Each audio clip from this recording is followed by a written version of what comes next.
की और आपको याद होगा कि अयोध्या कैंट पहले, जिसे फैजाबाद रेलवे स्टेशन के तौर पर नाम दिया गया था, वो मुख्य स्टेशन हुआ करता था। अयोध्या बहुत ही छोटा स्टेशन, केवल 3 रेलवे लाइंस हुआ करती थी। अब उसको दोगुना करके 6 लेन का किया गया है और इस वक्त वहां पर जो प्रदर्शनी लगाई गई है रेलवे स्टेशन के अंदर, उसका अवलोकन करते हुए प्रधानमंत्री नरेंद्र मोदी आपकी टीवी स्क्रीन पर इस वक्त भारतीय रेलवे के जो कीर्तिमान हैं उनको भी दिखाते हुए कैसे अलग अलग तकनीक के जरिए भारतीय रेलवेज अपने नए विकास पथ पर आगे बढ़ रही है और अमृतकाल में भारतीय रेलवे की क्या यात्रा होगी उसका एक अवलोकन इसी रेलवे स्टेशन पे भव्य टर्मिनल के एक हिस्से में किया जा रहा है, जिसका अवलोकन इस वक्त प्रधानमंत्री नरेंद्र मोदी कर रहे हैं। जैसा कि आपको पता है कि उत्तर प्रदेश में अभी तक के इतिहास में पहली बार रेलवेज का 100% इलेक्ट्रिफिकेशन किया गया।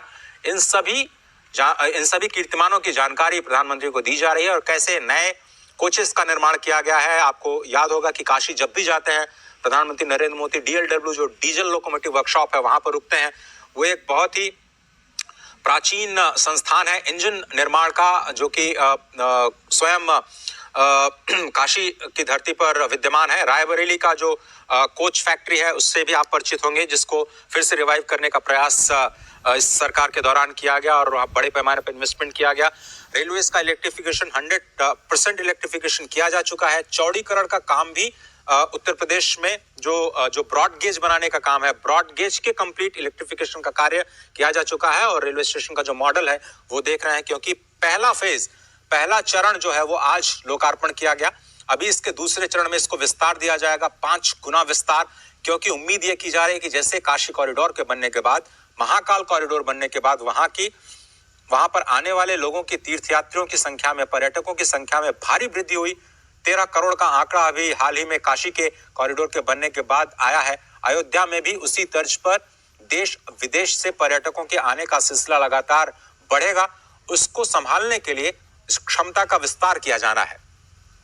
तो दूसरे चरण में इसकी जो क्षमता है रेलवे स्टेशन की, उसको 5 गुना विस्तार देने की जो तैयारी है, उसमें नई रेलवे लाइंस का निर्माण और नई ट्रेन के परिचालन की जो व्यवस्था है वो भी की जाएगी।